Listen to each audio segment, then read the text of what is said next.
बोलो बोलो या रसूल अल्लाह या हबीब अल्लाह बोलो बोलो या रसूल अल्लाह या हबीब अल्लाह।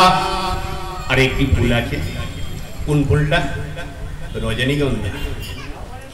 রজনীগন্ধাকে প্রশ্ন করি রঙটি কোথায় পেলে?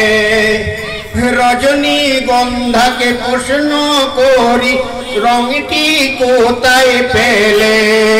নবীজির ওই দাঁত মুবারক সাদা ছিল বলে, নবীজির ওই দাঁত মুবারক সাদা ছিল বলে, তাই সাদা ফুলকে বাগান থেকে তুলে গাঁথলাম মালা, হাসি মুখে পরা